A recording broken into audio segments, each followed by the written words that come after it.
This podcast is a member of the Place to Be Nation family. Visit us at placetobenation.com, the only place to be in your pop culture world.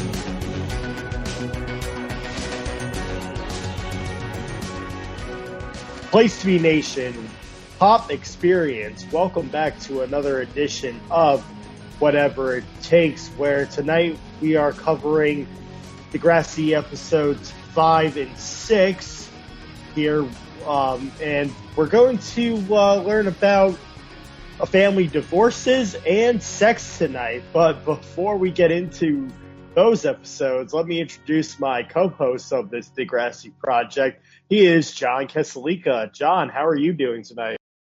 I'm doing wonderfully, Granny. Great to be with you once again. Great to be back roaming the halls of Degrassi in this little part of Toronto as our 7th and 8th graders come together in the community school. And like you said, yeah, we get some very more family-focused episodes and also some odd Canadian cultural touchstones tonight. So excited to see that. Yep, like I said, tonight we're covering Parents' Day and The Mating Game, which are episodes 5 and 6. And John, I have to bring something up because, as we'll see, a lot of the Degrassi seasons are long as we trumble through. But season 1 actually only has 15 episodes. Yeah, I think that goes towards kind of them finding their way and not so sure of if the show would be renewed. So they're kind of just feeling things out and getting the storylines together.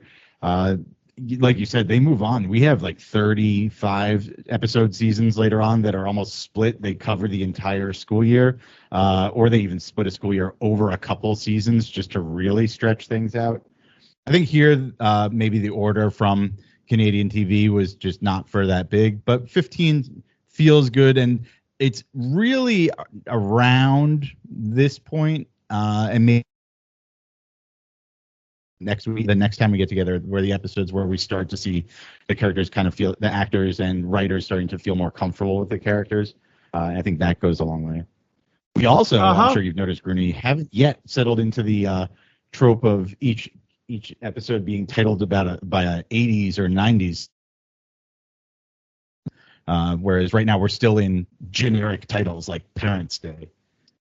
Oh, yeah. It's not like it's like Friends where it's like the one where this happens or anything. It's just like generic episodes like you said, and they come off right to the point. And I also think, John, that these the Degrassi writers did take a little bit out of the playbook of Beverly Hills 90210, because in season 1 of that, as JT and Tim covered of 90210, there are a lot of school-themed episodes and after-school specials. And right now we're seeing a lot of the after-school specials here as well.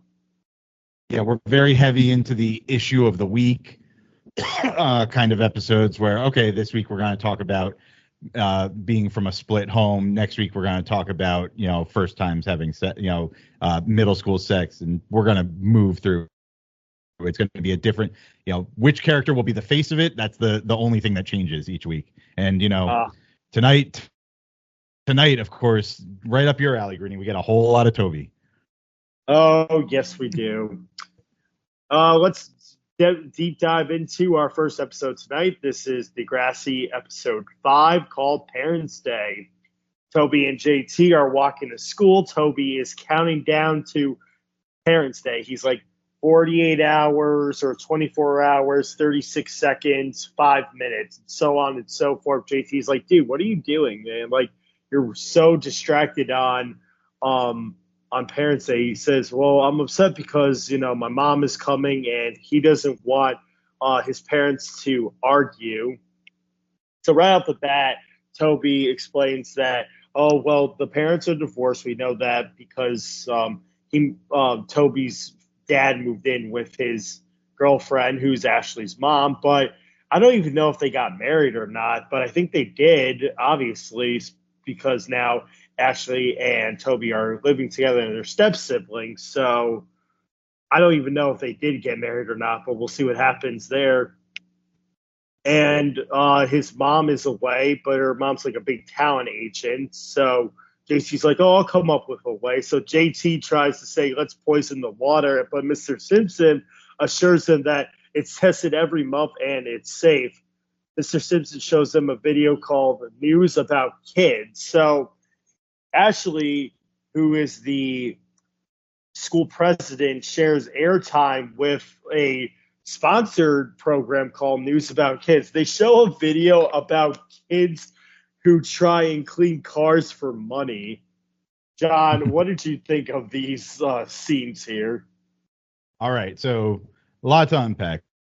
First, like you said, we get the cold open with Toby and JT. It feels like they're going to settle into this kind of role for us as almost like minstrel characters and chorus characters that can kind of comment on things that are happening, but also then be interjected as main characters, as Toby's going to be here in this episode. A lot of dread. Like you said, I was similarly confused about the parenting situation with Toby and Ashley, because even later when we get into the episode and Ashley's seeing who is, I guess, supposed to be Toby's parents and her stepfather, she doesn't seem very familiar with the guy who's like dating her mom or whatever. They seem kind of uncomfortable. But yeah, I think the big thing here is the squeegee kids. News about kids. I don't know what your morning announcements were like in high school, Grooney. Ours were, or even in junior high, ours were just, read by one of the students over the loudspeakers. We didn't have the TV rolled in with a local kids broadcast. But who knew that in Toronto at the time, in Canada, there was the scourge of squeegee kids? I think it actually harkens back a memory of mine. When I was in 9th grade, Grooney, here you go. Bored high schoolers on a Friday night would go. My friends Jack and Brett and I went over and grabbed some squeegees from the gas station and did squeegee cars at red lights, only to be like yelled at by the people for doing it. So squeegee kids are not poor kids, like Emma pointed out here. They could be just like bored suburban kids as well. Oh yeah. So Emma is blocking about the idea of news for kids because she thinks that they're brainwashed them. We'll get into that more too. Ashley is in the girls' room complaining about a zit. Terry says she's beautiful and should be a model or actress. And this is the first time that we hear about the mysterious Heather Sinclair. And we'll get into that as we jump along here. But this is the first time they mentioned this popular girl that they know of, but nobody has seen. And her name is Heather Sinclair. Paige goes, oh, well, Heather Sinclair has her own agent. And everyone's shocked about it. And even Paige's like, well, I'm going to get an agent too. Ashley says Toby's mom is a casting agent. So Toby's mom's going to be at Parents' Day tomorrow. So she'll get her ideas into getting an agent, and it'll be Toby's mom. Toby's complaining to JT that he's not working on a plan to sabotage Parents' Day. Ashley asks if Toby's mom is going to be at Parents' Day. He says yes. So Ashley's getting really excited. So Ashley's being a little bit selfish here. I don't care about your problem. I just care about being a actress or a model for your mom here. Right. And absolutely is into that weird change in parents dynamic that I don't understand. That it took me a while. It's like, wait, is it Ashley's mom who they live with or Toby's mom? Like, it kept getting confused. Does she have to ask about the parents? They live together, shouldn't they know? But yeah, Toby's mom is the one who don't live with them. They live with, I guess, Toby's dad and Ashley's mom. Yeah, we know that from and we know that from episode 1. Yep, that was like episode 1 right off the bat. Even though the Toby and his dad scene, it feels like they're in like a bachelor pad almost, not like actual family house. it almost seems like Ashley's mom doesn't even exist. Like Toby's dad gets more screen time than Ashley's mom, and Ashley's Yeah, mom is like nowhere to be seen. exactly. That's why it gets so like so jilted, and you're like, where are the other parents here? Very, very odd. Yes. The scheming from the three girls immediate, or I guess the two girls really, Paige and Ashley here of, oh well, I can, she's a casting agent. If I like dress up or give her a headshot, we see that in play already. And like you said, just a real hallmark here right away. A milestone of the first mention, the very first mention. I had to go back and look at it. It is the first time we've mentioned Heather Sinclair, who just becomes this never seen but spoken about character who others aspire to or detest or kind of make decisions based off throughout seasons. Yeah, so I didn't want to bring it up, but I will, since we know that she's only going to be mentioned by name. But in one episode where there is a yoga class going on in like season 3 or season 4, I think it's season 3, the yoga teacher is helping another girl that Paige gets jealous of, and it turns out to be Heather, but we don't really see her face. We only see her hair and body. So they don't actually have a face for her recognition. So Heather's going to be a name that just does not appear at all, only by name association. So okay. I wanted to bring it back.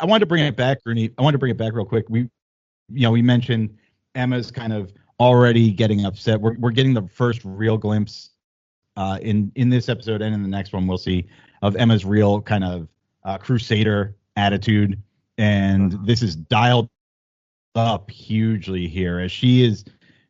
Who's more annoyed about this announcement going on the screen? Ashley, because she doesn't get to do her announcements, who you'd think actually has a case in this, or Emma, who sees it as some corporate reach that's trying to brainwash kids and is just starts spitting rhetoric all of a sudden as this full like ready to start more petitions and and picket the school basically. So we're getting our first real glimpse at that part of Emma, which unfortunately, we saw in the first episode, the hacker the pedophile had used against her to be like, oh, I'm trying to save the environment. Don't you like me? So she still believes in these causes, like full bleeding heart.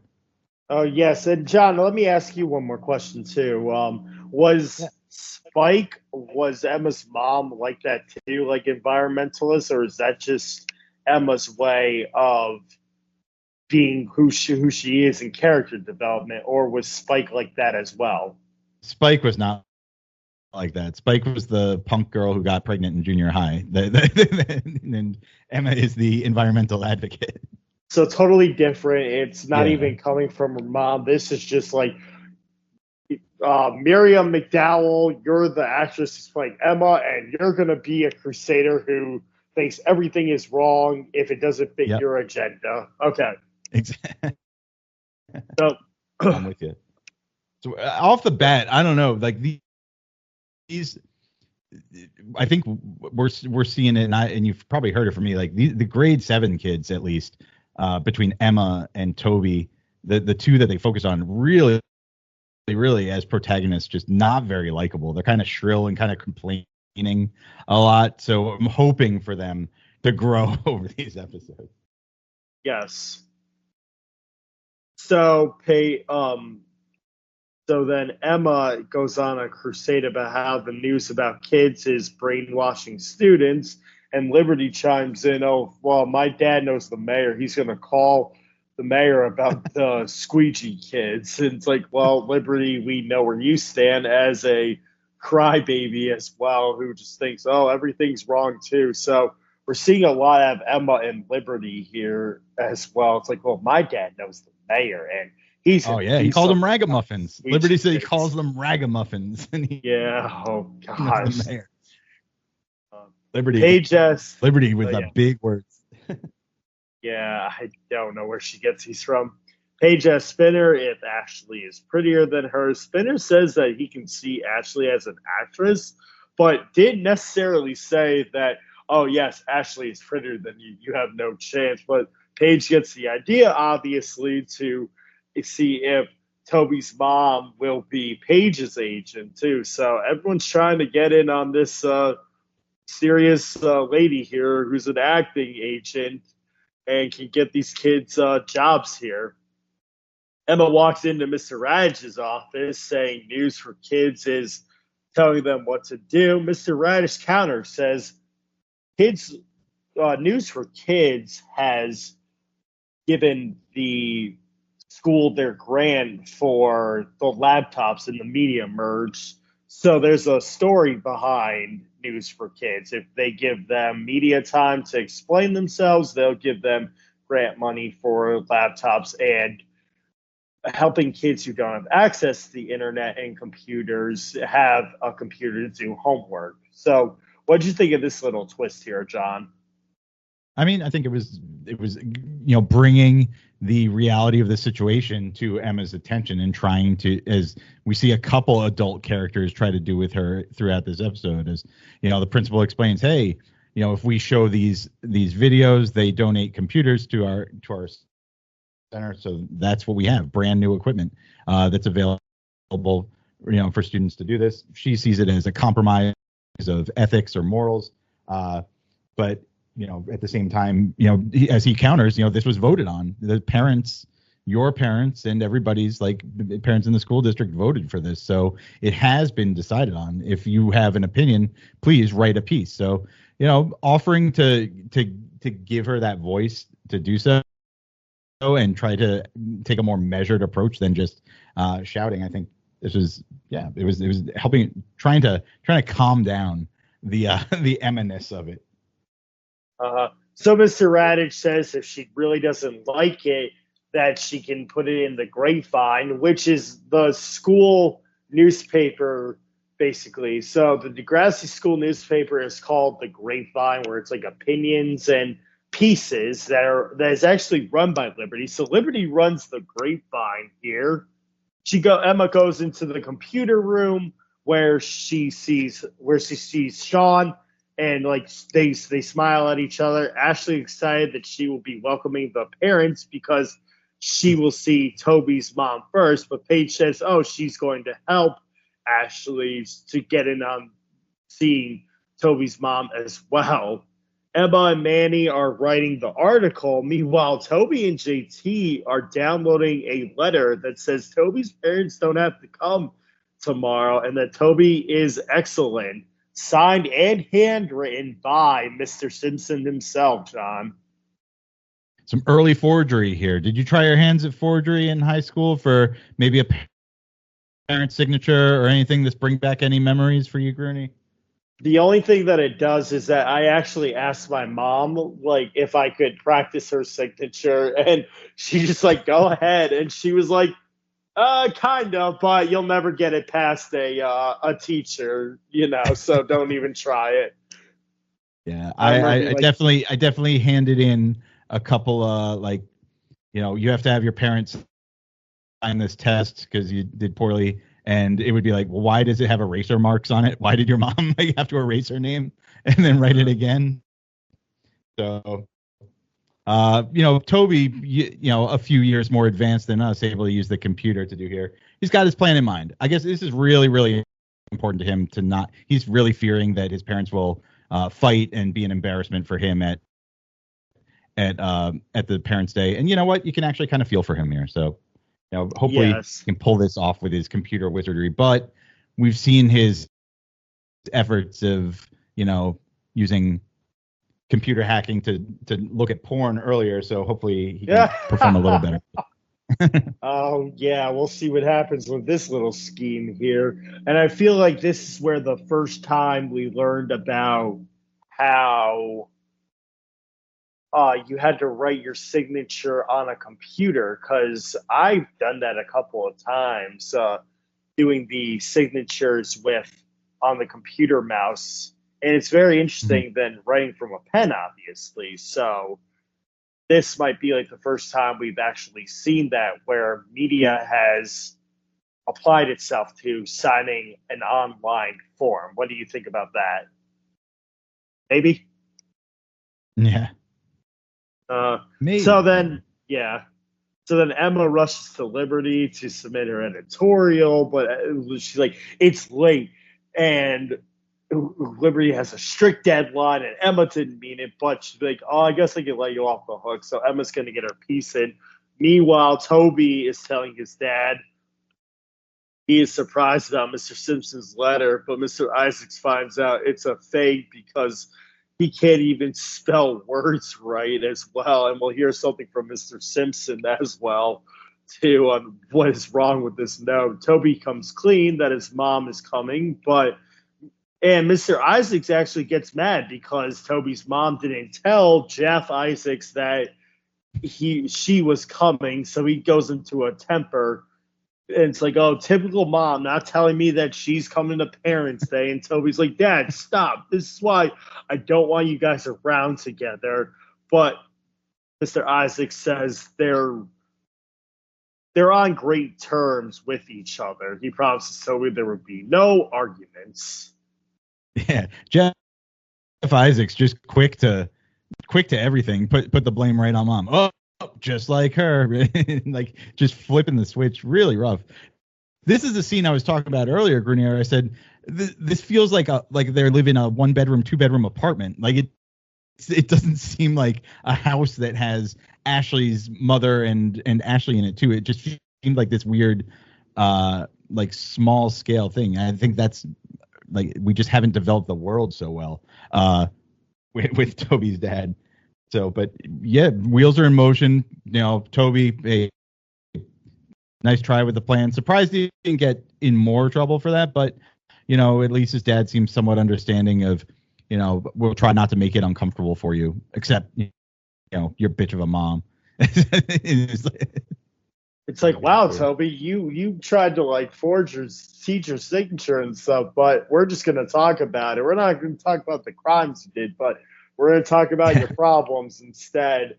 And to go back to your point about the house dynamic, it seems that Mr. Isaacs or Jeff is in the side apartment with a kitchen and a bathroom, while Toby, Ashley, and Ashley's mom live in the main house.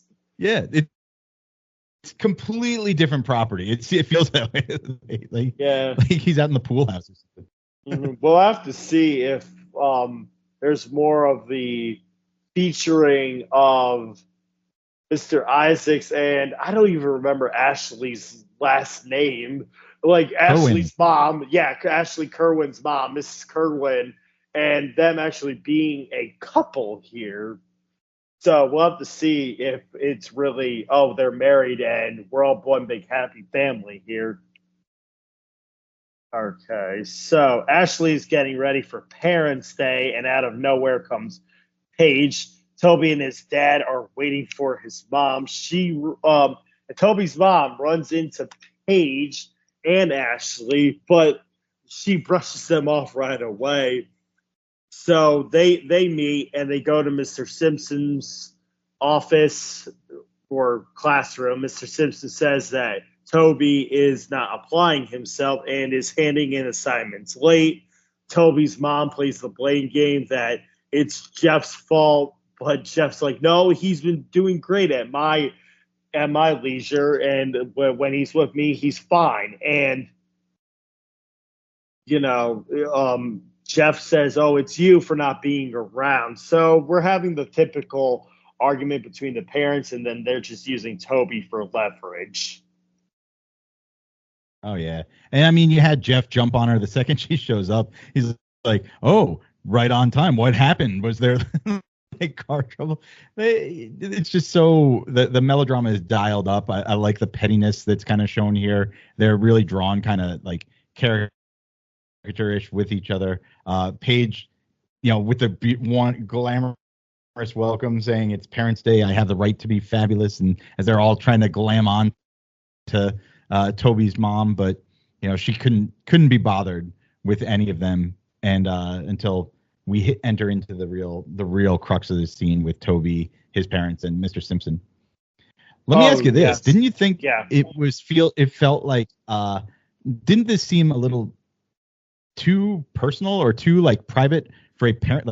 Like Parents' Day doesn't seem to me like we're gonna have a sit down with every single student and his or her parents and let's discuss some performance levels so far. I feel like it's designed usually for hey, tour the school and say hi to the teachers, not this weird kind of one-on-one session.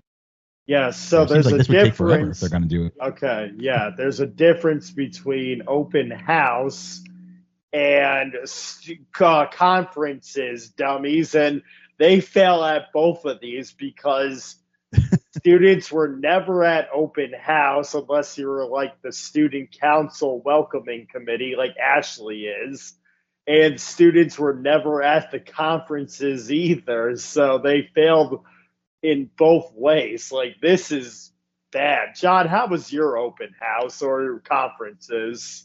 Were you ever at them?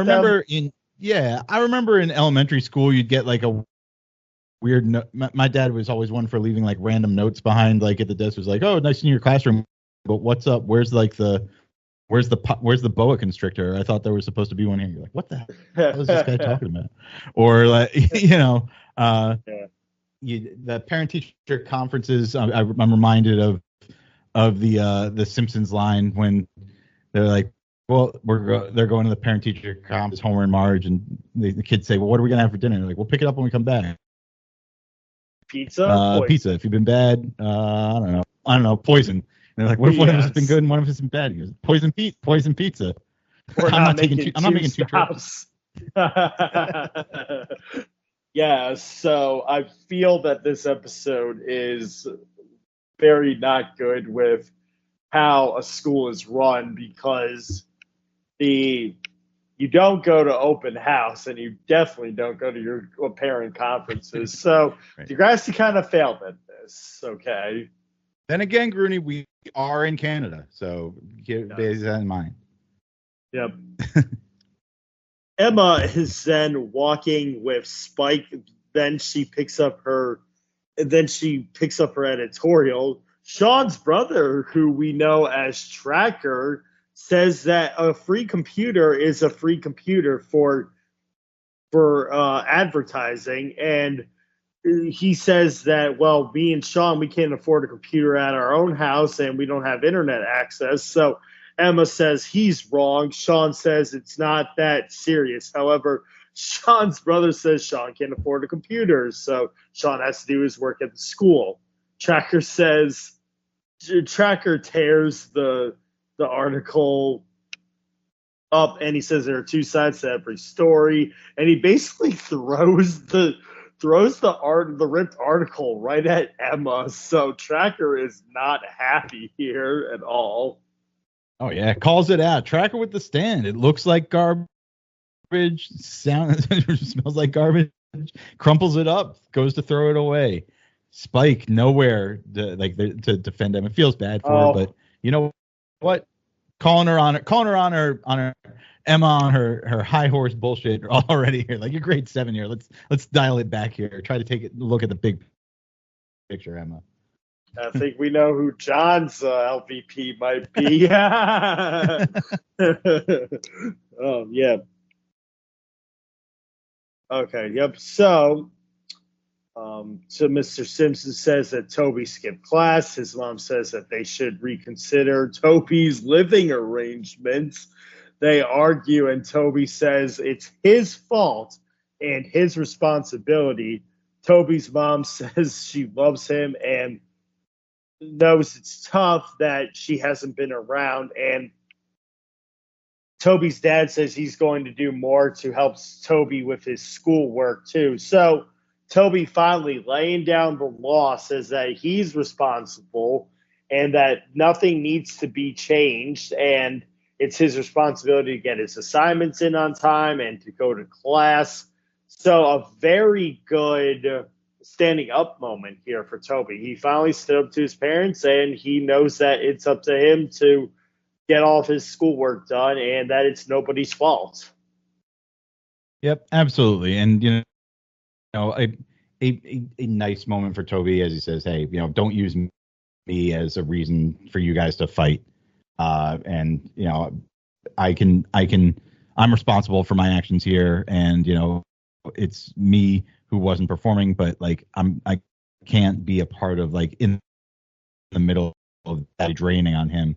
So kind of just trying to have them come to terms with that and hopefully adjust their behavior here and stand up for himself.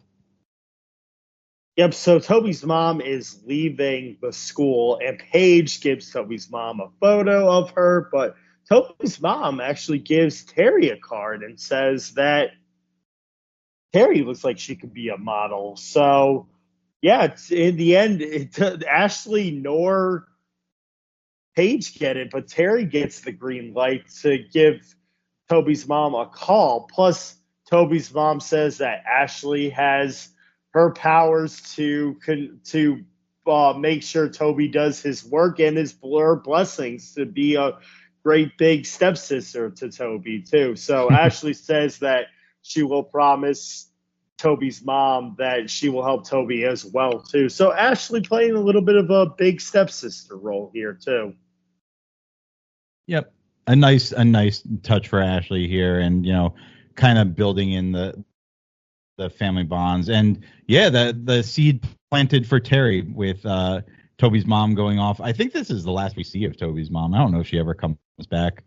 I know. I was like, this might be a one and done here. We never see Toby's mom again.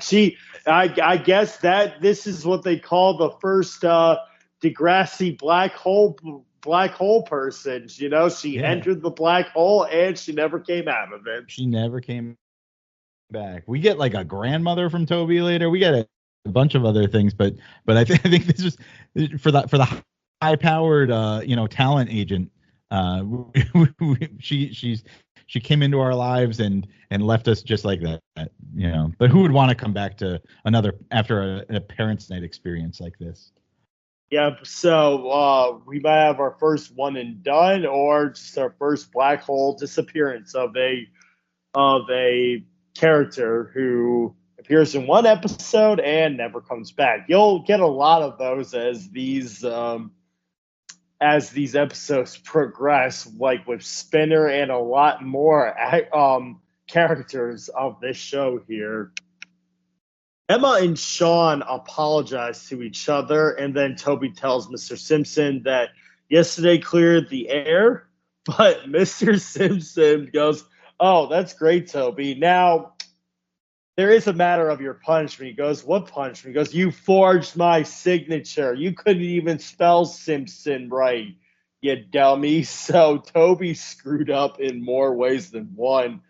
He doesn't get in trouble by his dad, but Mr. Simpson is taking no mercy out on this punishment. He makes Toby do a 10-page essay on why it's wrong to forge signatures and write fake notes to your parents. And also that he didn't erase the file. But he does say that Toby should be proud of himself. And that's how we end the episode. So Toby does get into a little bit of trouble, but in the end, Mr. Simpson says he's proud because Toby finally stood up for himself and what he wanted from his parents. Yep. A little redemption for Toby here, a little validation of his, ability to kind of advocate for himself and, and be a strong character. And also, just more and more, it seems maybe he's got to dial it back from the computer hacking. These are now two incidents that have landed him in more trouble than he had, initially set out for. So hopefully he's kind of picking up on this. Now he's got a 10-page paper to write. 10 pages in 7th grade? Come on, Mr. Simpson. That's pretty rough. Yeah, 5 pages seems enough for me as a 7th grader. The only time that Toby's hacking was good was when he helped figure out that Emma was being played and almost kidnapped, basically. So Toby he's just riding off of that. He's coasting off. Yeah, he's like he's 1 for 3. The girl. Yeah, he's riding off on that. and we'll see more in our next episode with Toby and Emma too. So he's trying to see if he can save the day with Emma again as well. But before we get into that one, John, who is your MVP of this episode? Because I know mine. I know MVP. My MVP. There's a lot of characters here, but I think the best performance. He was here very, very short, but he made a statement and actually pushed things along. My Cracker, Sean's brother, coming through and actually lending some gravitas and commentary on the situation, and really kind of pushing the issue along to and Sean kind of come together and start a better conversation about that. So Tracker really, also just being the most like almost parental or like active of the parent characters here, not even really being a parent, was a nice touch. Oh, well, I was actually going to go with Toby as my MVP because I enjoyed him just sticking up for himself and really getting the point around that he wants his parents to stop arguing. And it wasn't until, so Toby's my MVP. Now, I was going to put Tracker as my LVP only because I thought he came out as like a jerk for just ripping up the article and throwing it right in Emma's face. But you brought me in to say that Emma was the LVP because she didn't look at both sides of the story before going on a crusade. So I'm actually going to switch it to Emma as my LVP. Okay. And, we are in complete flip here because, and yes, he had his nice moment of redemption. He stands up for himself and everything. But boy, is this show in these 5 episodes or whatever it is that we've watched so far, is it starting to be worrisome to me that like Toby is going to be this character we're following the entire time. And the more he's on screen, the more I'm listening to him kind of whine or his like own issues. Bugs me. Toby, good for you in fixing this problem. Hopefully you'll take care of things on your own for a little while now, but gets my LVP here. I think there was too much. We had a Toby episode like 1 ago. Do we need another Toby episode here? I think it's Toby fatigue for me that lands him towards the bottom. Okay, that's a fair point. All he does is complain, but I kind of enjoyed like the moment of him just standing up for himself. And yeah, but you got me to change my LVP, and I was like, maybe it's not Tracker. He just seemed like, wow, he like literally threw this child's like papers at her. Like, what a dig. But then it got me realizing, well, Emma doesn't know both sides. She should have done her research before being like, oh, this is terrible. Like, they're brainwashing us. So Emma gets my LVP. All right. Nice. Hey. Those are 2 characters that our least valuable characters are 2 that the writers seem to be really positioned as protagonists, as almost like hero arcs here. So Degrassi kind of trying to find its footing here a little early on. Maybe not exactly hitting scoring with everything they put up. Yep, and there was no Jimmy in this episode here. Jimmy is the odd man out, where at least Terry got a couple of lines in, so did Spinner. But that's all going to change as we get into our next episode. This is episode 6. It is called The Mating Game. We start off with Ashley. She shows Terry a gift that she bought Jimmy. They're celebrating their 10-month anniversary or 6-month anniversary? 8 months. Okay. All right. Right so in the middle there. Double that means 8 months. Oh yeah. 8 months is huge. Yep. They're talking about, she shows her the gift. It says A and J. So that means Ashley and Jimmy, the initials thing, which is pretty cute. Like, it's fun. Miss Kwan hands out parts for Romeo and Juliet. So we see another Miss Kwan teaching the 8th graders this time instead of Mr. Simpson. Ashley gets the nurse part where Paige gets Juliet and surprisingly Jimmy gets Romeo. So right off the bat, they're playing the Ashley as the jealous type, as another girl gets casted as Juliet here. Yeah. Yep. Yeah. Typical. Already like kind of pitching the tension here. Ashley and Jimmy's perfect romance and relationship that's lasted a strong 8 months. Which in seventh grade I'm sure feels like 8 years, or 80 years even. And they're so proud of themselves, but dissension already, because what could Paige do to mess this up? If you can't play Romeo or Juliet to his Romeo and Paige is here, obviously that could cause a lot of drama right away, and that's our kind of jumping off point here. And again, it's all centered around Paige, and Paige is known to cause drama and get what she wants. But it's not that she wants Jimmy. She just wants to be like, she just wants to act like, oh, I'm going to steal Jimmy away from you, and I know what I'm doing, and you don't.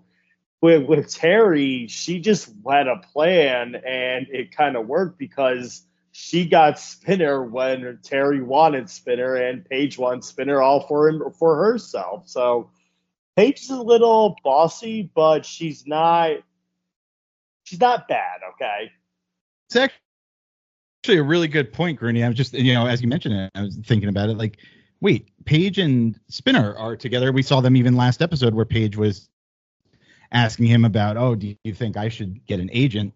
And now here we have that. What is she like? Kind of, they're worried that she might have eyes for Jimmy too. It seems. Yeah, odd. but the thing is, Paige and Spinner have never really had a kiss or anything. Where I think we see Jimmy and Ashley have shared a kiss and everything, but Paige never really kisses Spinner. They're just hanging out, not going official here. But according to from what happened with Terry, it's like, oh, Spinner's all mine now, haha. But we really don't know anything yet, do we? Right. Like I said, last episode we had she was upset that she thought that he felt Ashley could get an agent, and hadn't mentioned hers. Like, oh, do you think she's prettier than me? So there was already that kind of setup. So no, maybe they're just kind of on again, off again. Yeah, JT is talking to Toby about Dr. Sally, who we meet for the first time, who is a guest speaker, but I don't know if she is the actual health teacher as well. She's going to give a lecture to the 8th graders about sex. And then Mr. Simpson says the class will create a website for their favorite animal. So a little fun 7th grade project, but I think they should be doing more than this. This seems like a 6th grade sort of media project in my book. It's like, wow, Mr. Simpson, you kind of went backwards here. This is more like a 6th grade thing. And then Toby starts to daydream about Emma. Sean snaps Toby out of it. So we see where Toby's eyes are. They're on Emma. And he's like, and Sean's like, Toby, you all right? Again, like I said, Mr. Simpson, this seems like a 6th grader project, not a 7th grade project here. Right. Yeah. Look up an animal and write a report about it. Right. Give it a or website, an endangered species, and make we're going to make a website. I don't even disappointed. Go ahead. Yeah, I don't even think it had to be like an endangered species. It just had to be an animal. And this seems like right out of, hey, dude, color a tiger for me while you're at it, Like, pull up the Zoo Books collection here and just read that issue and cut up a couple pictures from it. Right? Exactly. Yep. Dr. Sally is giving the 8th graders a lecture about safe sex. Spinner asks Dr. Sally if his friend and girlfriend should have sex. So Dr. Sally is still putting a condom on a banana peel, and it's important for the 8th graders to learn that condoms do make sex safer, but they always aren't guaranteed, and that is kind of the pressure. You have to be ready, or else if you're not, things can go wrong either way. So they have to be ready for sex and the consequences of having sex as well. What did you think of this this scene right here? And did the health teacher put a condom on a banana when you were in health class, John? In health class, yeah, we did we've seen the banana with the condom. Absolutely, that came out. But Dr. Sally, I mean, they're getting big celebrities here. Dr. Sally is basically the Dr. Ruth of Canada at this point. Grooney, if you're not familiar with that, this is like a Love Phones style host and personality there. So maybe even if you're thinking like later, Dr. Drew, Dr. Sally was like a Canadian version of that. So Dr. And Sally, an actual, personality here to be presenting on Degrassi is a pretty big deal, and to have her coming to the school. Although I will say her lecture seemed to be all over the place. She starts by saying, there's the blood rushes to the penis and there's an erection, and then she goes, people can get chlamydia or gonorrhea. It's like, what? Where are we going? Like, we didn't even complete the act. We're just like jumping into things here. Dr. Sally, I don't know if her scene was meant to go a little longer or what, but yeah, the crux of it here, the importance of it is to get Spinner to pose the question of when are people ready to have sex, and Dr. Sally plants that, gives them the statement of, hey, physically, obviously you all are at this point, but you have to understand being emotionally available and ready for that. And so that's kind of the driver now. It will be for Ashley and Jimmy moving forward as they tend to grapple with, are they ready? And the other thing I wanted to bring up, so Dr. Sally is a real doctor in Canada. Like, this is based off a real person, huh? Yep. Okay, yeah. I did not know. Okay, so yeah, I get that part. So Dr. Sally is based off a real character and based off a real person in Canada. Okay, so now I understand it. Yeah, her questions, her speeches were all over the place. It's like she had good intentions, but she put them in like the wrong. She put them in the wrong sentence structure. Like, she got the erection part right, but she didn't get the condom part, and then the whole sexual diseases. She put the words in backwards, basically, of what happens when you have sex and what are the consequences, obviously. So she shouldn't have explained it in step by step, but she went all over the place with it. Okay. Ashley, Paige, and Terry are in the hall talking. Ashley shows them what Jimmy made her, and this is a lame gift by Jimmy, don't you think, John? It's like, it is the heart, but like it's a clay heart, really. Like Jimmy was hard. That's art class material 101. You put he rolled that clay out. He cut it. Took the little tool to cut it into a heart shape. Fired it into the kiln. Oh man, it looks like Jimmy put some work into this. You don't think so? Picked his glaze out. Oh God, this looks like a terrible. This looks like a 5-year-old's project. I saw it and I was like, "Oh, this is not like this looks bad." And Paige goes, "Oh well, it seems like you got gypped. Like here you get Jimmy this gift here, and like he gives you a heart. Like what's up with that?" So Ashley got him a bracelet that was $50 Canadian, man. $83.25 today, if you're looking at the pricing. Yes. So it seems that it's more pressure from Paige to Ashley that, something's got to give with Jimmy, because you give him this awesome, expensive gift and he gives you his heart. Like, what's that? I kind of have to agree with Paige. I think Ashley gets a little gypped here. Even though it's a handmade gift, I just think that Jimmy could have gone and splurged a little bit more. Right. Yeah.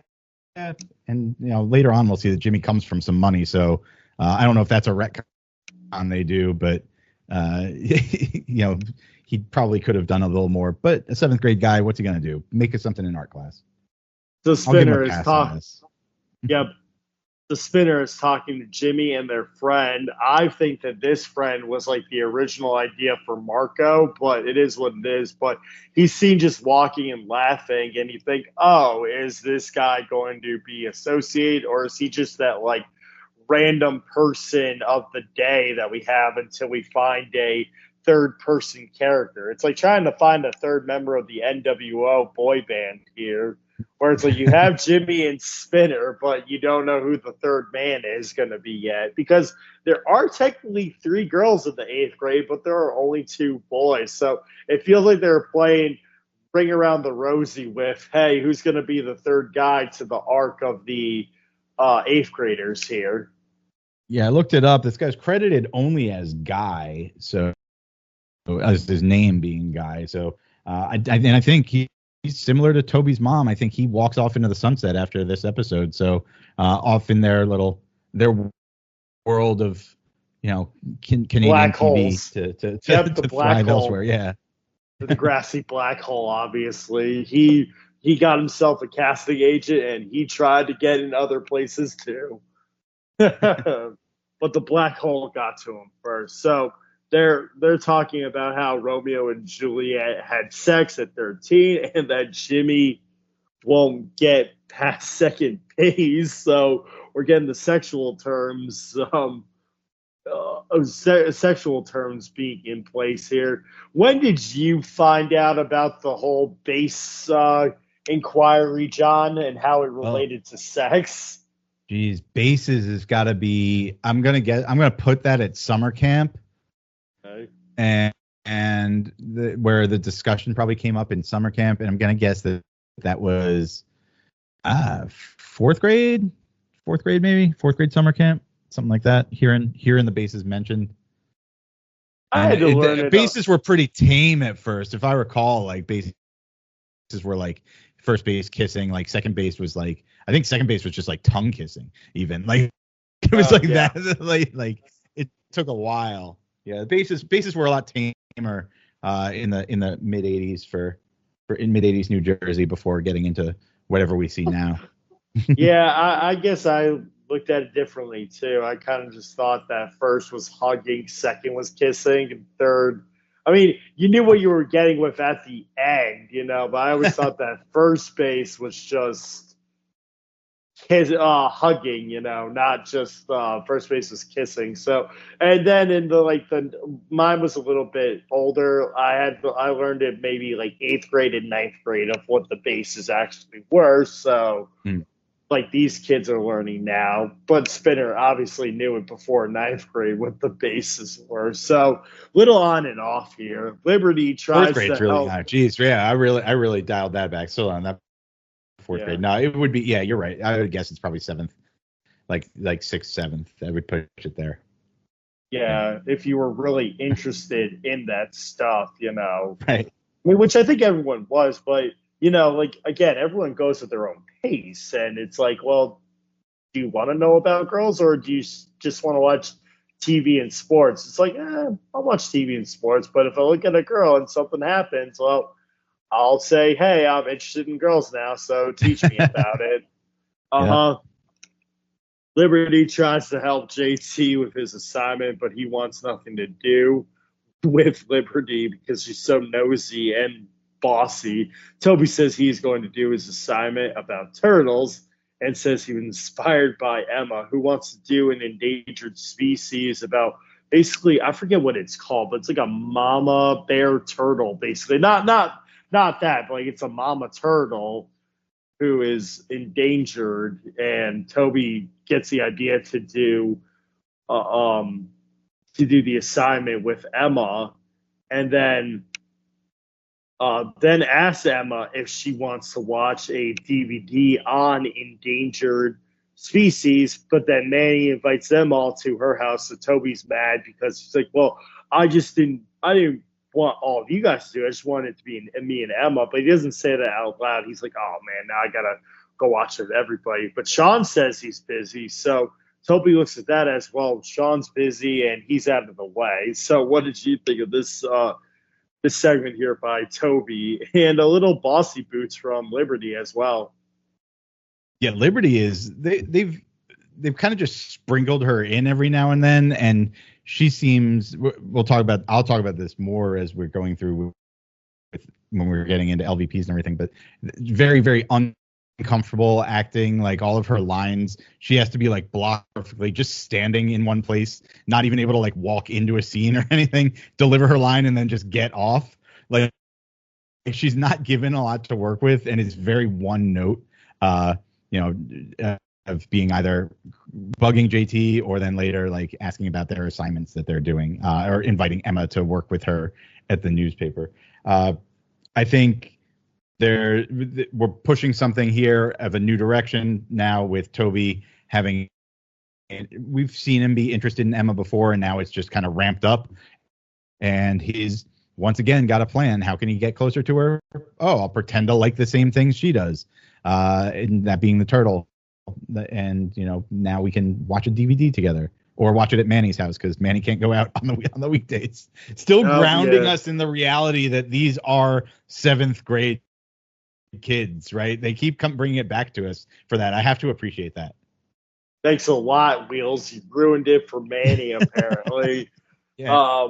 No, but we know that Manny comes from strict parents, that they weren't born in they didn't come from Degrassi or Canada. They come from different cultures. So as we'll see, why Manny's parents are strict is that they raised her to be the person who she becomes. So yeah, they didn't grow up in Canada, and they're not chilled out, mellowed parents who are like, oh, okay, just call me if you need me. If you get kidnapped, just scream and I'll be there.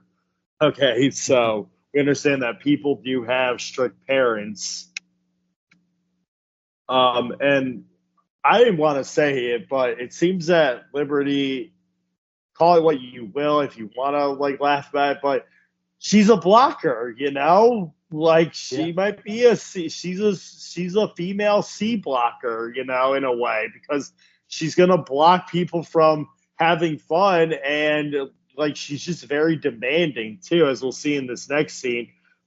JT mocks Toby for having a crush on Emma, and then Liberty's like, if you guys are breaking the rules, you're punching and fighting each other. It's like, no, we're just horsing around and joking. She goes, oh, that's so immature, and you're breaking the school code of conduct. Exactly. And that's another, it looks so awkward, Rooney, because she's just standing there. She's not going in any direction, or there's a random appearance of her just magically being there. She's horseplay is against the code of conduct or whatever. You're like, what the hell? Where is it? She's some weird supernatural being that just popped up. And then Paige and Jimmy are rehearsing their lines when Paige kisses Jimmy, and then Ashley comes in at the wrong time. So Miss Kwan's like, Ashley, you don't come in for another 2 minutes or something. So Ashley is letting Paige get to her for jealousy, but it's what's there to be jealous about? So then Paige says Ashley needs to do something before Jimmy gets bored of her. So Paige is adding more salt to the wound already of what Ashley's feeling. Ashley then kisses Jimmy and says she has the house to herself, and tells Jimmy that she's ready. Jimmy tells Spinner that Ashley wants to have sex, so Spinner tells him to get condoms. Ashley is doing the same thing. So a whole lot to cover here, John. We have Ashley letting Paige get to her, the whole kiss, there might have been tongue, and both of them are saying you need to be careful, go buy condoms.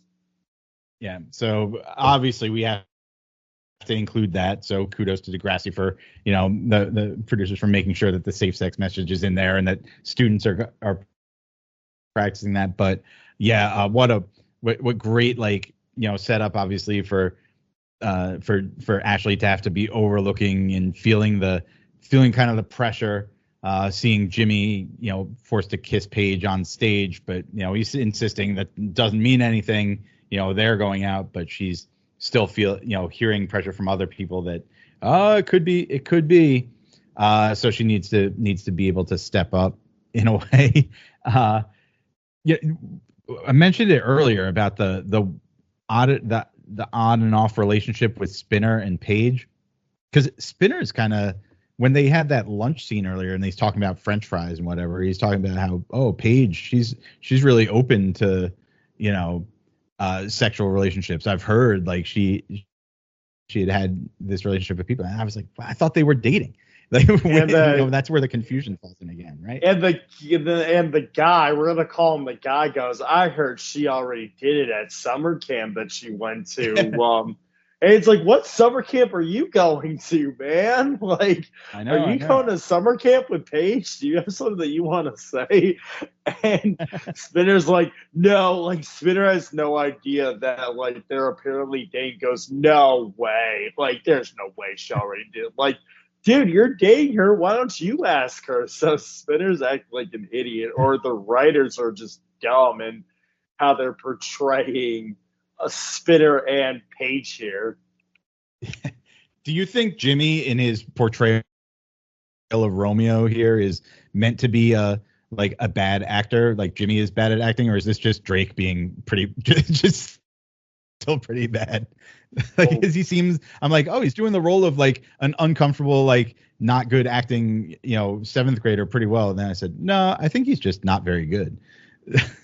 Well, I think Aubrey Graham or Drake did a good job playing Jimmy, but Jimmy is no Romeo. This is a bad, Jimmy has no spunk to his lines. I have no idea what Mrs. Kwan was thinking. I would think that even Spinner might have had a better shot at being Romeo and speak clearer, because when Jimmy does it seems like he wants to rap all of his lines. Yeah, Jimmy's kind of just like sitting upright in that chair and, let's let our lips speak. All right, let's go, Jimmy. It seems like he's more of just reading the words than he is actually putting any thought and effort into the actual acting. But it comes and goes. We'll see what happens. Ashley and Terry are talking. Terry actually asks Ashley, why are you getting condoms? Shouldn't that be the man's job? And Ashley does have a great point that they both want to be prepared for this. And if, say, Jimmy failed to get condoms, then they're screwed. Or if they had unprotected sex, they're screwed. So Ashley is doing the right thing by ordering condoms. So she wants to make sure that Jimmy is well equipped either way. But then Terry says, I thought you said that your relationship didn't need sex and could survive without sex. And Ashley just goes, well, you never had a boyfriend, so you don't know the pressures. And Terry just walks out. So what did you think of that? Because I really gave Ashley props for saying that it was the right thing, that she should have gotten condoms as well to be prepared. Absolutely. Yeah. They cite the valuable lessons from Dr. Sally of, hey, if you are both entering into this, then you can both feel responsible and both take responsibility for it. And, good to see that is portrayed here accurately. And boy, Terry just always around to be a punching bag for whether it's Paige or Ashley. Somebody gets to get off a line on her, like every episode or two, right? Yeah. So, Terry gets her feelings hurt, but whatever. Everyone gets their feelings hurt in one episode or another. So there's that for no reason. Toby and Emma are working on their website project, and Toby daydreams again. And Emma's like, snap out of it. If you really want to work on this project, you need to be more paying attention. And Toby's like, yes, I understand. I'll pay attention more. Anything for you, Emma, basically. Jimmy asks Ashley if they're on tonight, and Ashley says, yes, definitely we're on. Liberty stops Emma and said she was going to help her with the grapevine. So instead of asking, Liberty is just demanding that Emma help her because she said so. So then, scheduled in her Palm Pilot, Grooney. She says it's scheduled in my Palm Pilot. So Liberty, whose father knows the mayor, who knows the student handbook, who runs the school newspaper as a 7th grader, also using her Palm Pilot. I'm guessing the Palm Pilot was like the first phone device to get you to remember things, I guess, like your first actual it's an electric notepad. Calendar. You didn't. Okay. Yeah. You didn't. Yeah, you're not familiar with the Palm Pilot, Grooney? Yeah, it's like an electric notepad, kind of like. Okay. So it'd be like the Apple first one model. was the new. Yeah.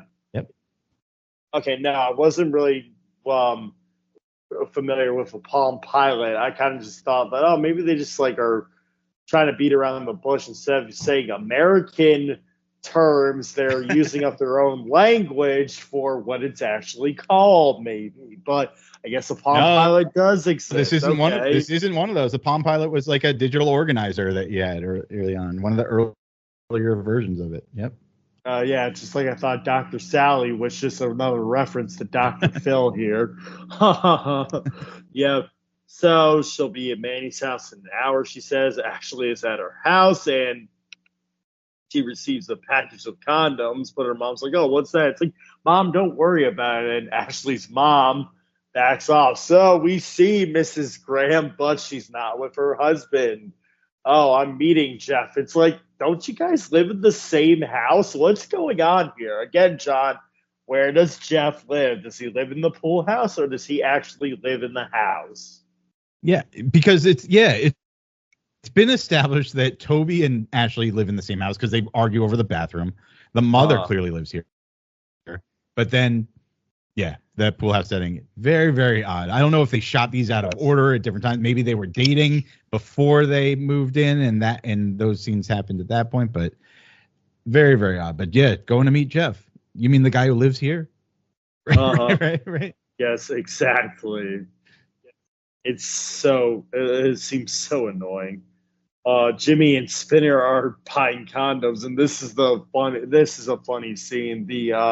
The clerk is like, oh, are you sure you want those? Maybe you want these. These have more leather to them and lavishing condoms, blah, blah. He's like, no. And Jimmy's just like, no, these will do fine. And Spinner's like laughing because, Spinner's like, the clerk's telling you what to do. And like, it's funny. That's a typical scene out of a 90s movie where the clerk's like, oh, you sure you want those? Like, this is your first time and stuff. So very good, funny scene with the clerk and Jimmy here.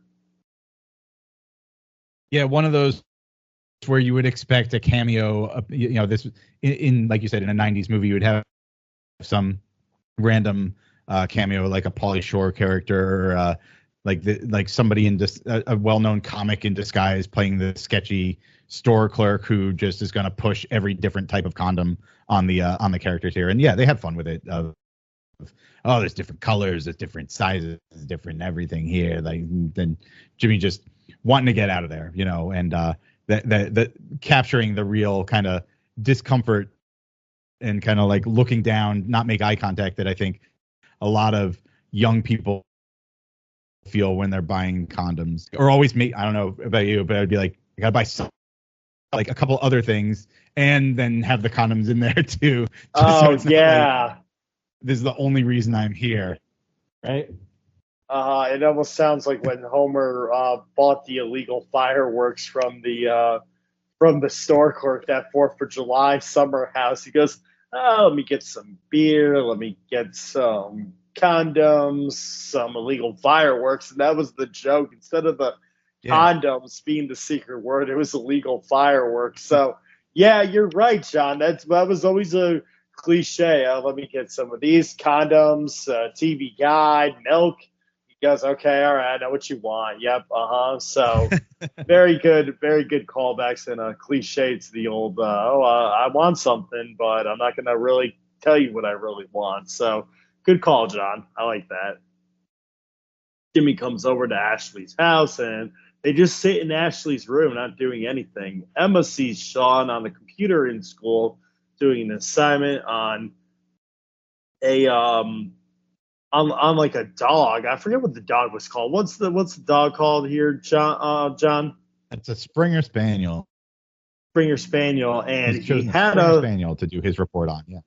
yeah. So he had a dog that was a Springer Spaniel, but he had to leave it behind because he left his parents' house. So we know that Sean has left his parents' house to come back to Degrassi. So his parents aren't around. He had a dog, and his brother Tracker decided to take him in and move him back to Toronto because he's originally from a place called Wasaga Beach, and we'll get into that saga later in season. So we're learning a little bit, but they're not giving away too much on why this happened. So Sean had a dog back home, and Emma thinks it's so cute and all. Ashley and Jimmy are making out, but Ashley starts to get nervous. Jimmy is going through the condoms, and Ashley says she's not ready for sex, and Jimmy says neither is he. So, lots to unpack here as well. We hear about Sean's backstory and how he had to leave behind a dog, and yeah, Jimmy and Ashley realize they're not ready for sex and that their relationship can live without sex for now. Absolutely. Powerful scene. The best scene, probably one of the best scenes we've seen so far in the series is the, Sean character building, reminiscence about his dog and his delivery of the story of why he, had to give it up, and, gives us that feeling of kind of like distance and kind of disconnection that he has as he is kind of, returning now alone.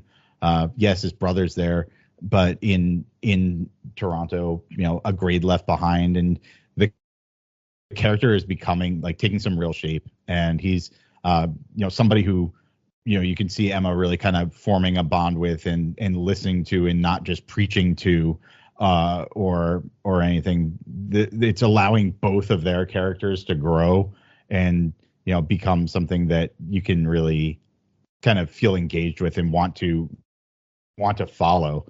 This was, to me, give all the lousy Toby stuff and like kind of cliched, really one note things. Sean dials it up here, the actor Daniel Clark who plays him, and this is like a first scene that they're going to really give us some more genuine slices of teenage life here. And one thing to bring up is that we know why Sean left Wasaga Beach, but like here's like where the missing part is. They never give us a reason why Sean left Degrassi the first time. But, like, it's a back and forth. He leaves Degrassi, then he leaves Wasaga Beach, was what it's called, to move with Tracker. Then he goes back home. Well, no, because we figure out that reason why he moves him back with Tracker in Toronto. Then he goes back home. But the missing link is, why did he leave Degrassi in the first place when he's told, you have to repeat the 7th grade? That's what we don't know. And hopefully we get answers to that, because we know why he moved in with Tracker to go back to Degrassi, but we never realized why he left the first time, Right. So then Toby I'm not sure either. So hopefully they give that answer. So then Toby is mad in May's house that Emma never showed up, so he's upset. He's walking home, tells Ashley that he's home, and in I think a typical TV scene for 90s and 2000s, Jimmy and Ashley are playing with the condoms and making balloon animals with balloons with the condoms and letting the air out, so they're blowing up condom balloons. Yep. Then, oh yeah. So, did you ever make a condom balloon, John? Because I did not. I did not. No. Rubber gloves was really the extent of like blowing those things up. Oh my, yeah. So then the next day comes, and Toby's upset that Emma didn't come over and he's mad. But then Manny tells Emma that Toby has a crush on her. So she's like, oh my God, man, why didn't you say anything? Because we know where Emma's real feelings are. So I think in Emma's mind, there's going to be, and in my mind too, there's going to be an episode where where Emma has to like let Toby down gentle that she's not interested in him. Like, what are you doing? And then Jimmy talks to Spinner and Ashley apologizes to Terry. And that's where we leave the episode with everyone just saying we were, like Jimmy actually says we were this close, but her brother walked in. So Jimmy's a little bit of a liar because he didn't want to say that, no, we weren't ready. He lied and said, man, we was this close. But then her stepbrother had to come in and ruin the whole thing. So Jimmy lying towards the end, and Ashley's just apologizing to Terry, saying that, yeah, our relationship can last without sex. So what did you think of the wrap-up here, John?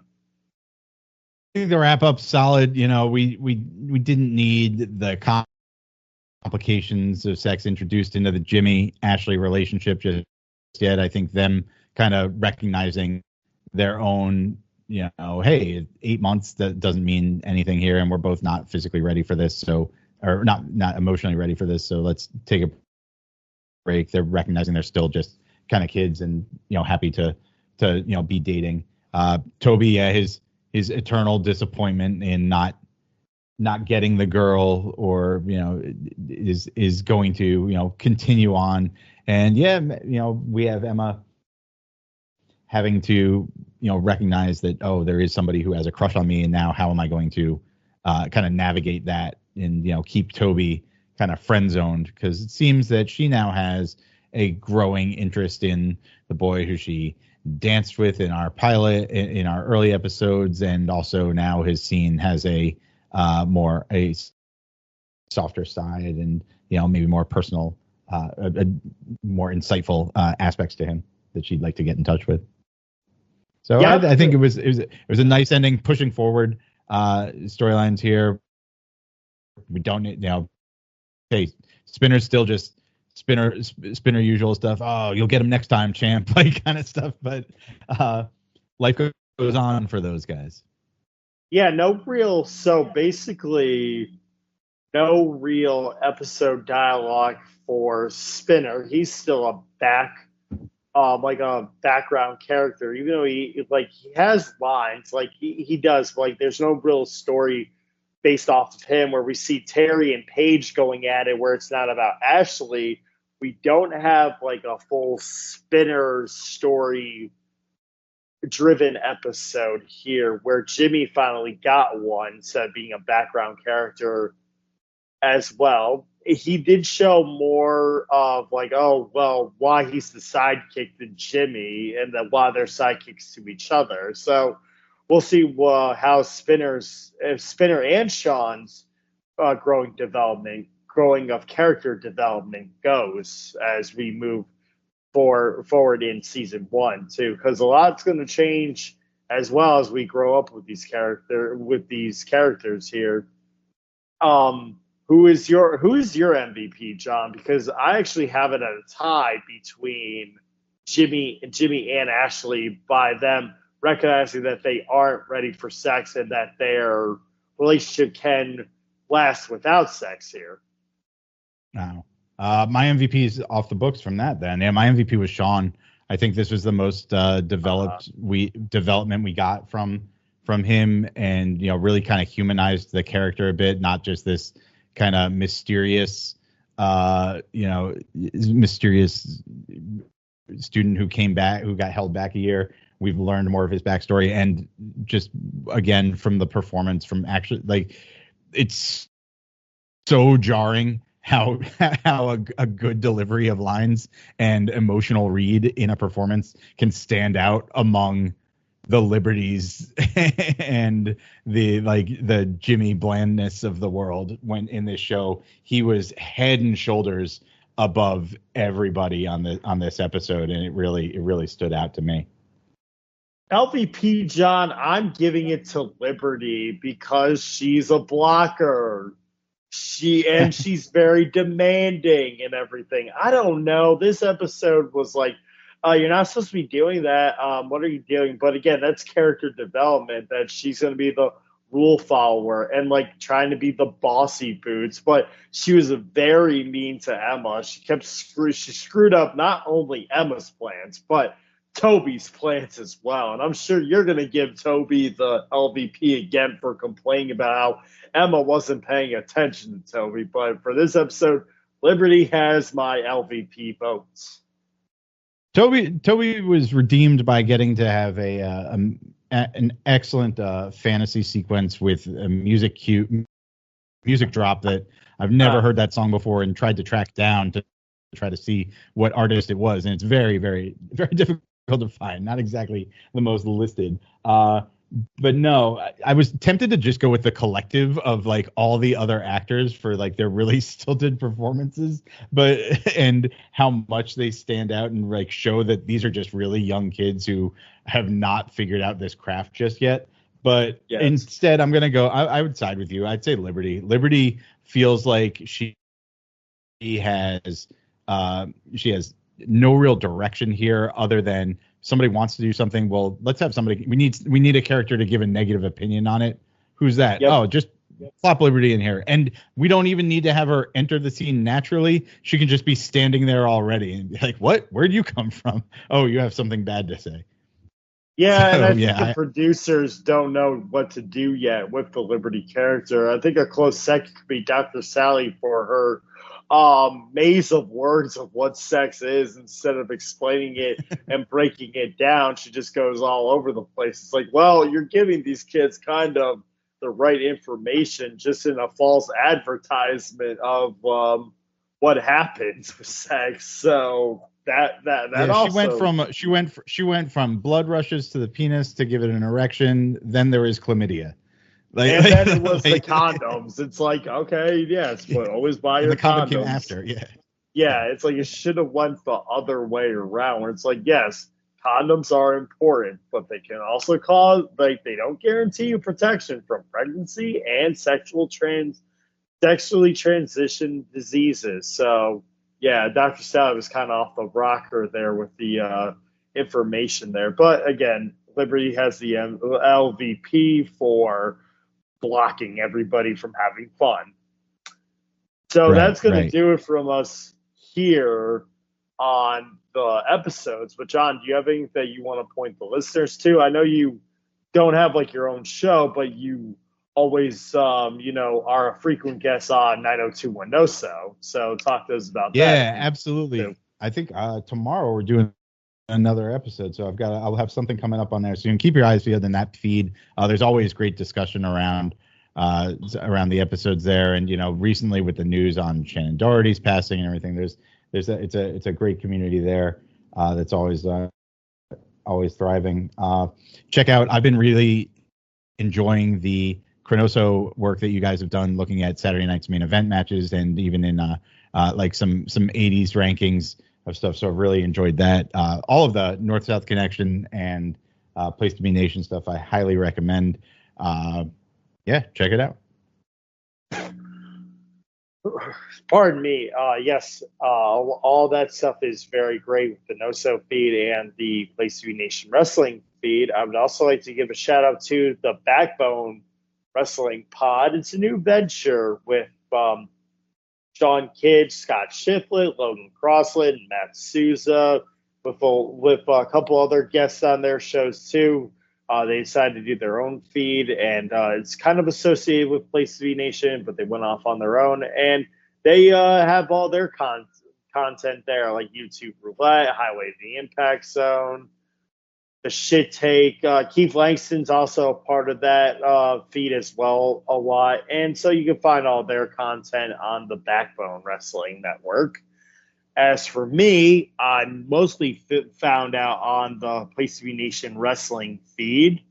I have two shows. One is called Extreme Resurrection, where me and Steve Riddle are going over ECW on Sci-Fi from 2006 to 2010. We just got through the Halloween episode of ECW in 2007, and we are on our way to Survivor Series 2007. So will CM Punk have a new opponent for the pay-per-view, or will they all be in elimination matches? And then, yes, you mention it every episode. You mention it every episode, Grooney. I can't believe they squeezed 4 years out of that. Wow, good for you. Yeah, well, it wasn't even 4 years. It's like 3.25 because it ends in February of 2000. It actually ends in like the first week of February of 2010, and it's like, okay, this is how we're ending it. So it's kind of like how the original ECW aired. Like, where'd everybody go? You know, like when it kind of ended on a cliffhanger too. So we'll see what happens in the between shows too. A lot to cover before we get to the finale, and it's funny that they even wanted it to be 3.25 seasons. So we'll see what happens there. Like I said, we're on our way to Survivor Series 2007, and I also have on the Place to Be Nation Wrestling feed, Nation Invasion, where me and Keith Langston took a deep dive into the September 10th and September 13th, 2001 episodes of Raw and SmackDown, where it was supposed to be on Tuesday, September 11th. We all know what happened in the United States during that time period. So we cover the difference between the Raw and SmackDown, where the Raw was going with storyline and pushing the invasion forward, where SmackDown was a tribute show and putting on an entertaining show to cheer up and make the American people happy again for those who were sad and mourning the loss of the victims of the terroristic attacks that the WWF said, let's put on a show and make people happy again. So we deep dive into that as well, and it was a blast doing that episode. I highly recommend people go and check that one out. It's very fun, the 9/11 tribute show on SmackDown. Well, that's going to do it from us here on Whatever It Takes. He's John Kesselika. I'm James Gruenberg, and we will see you next time.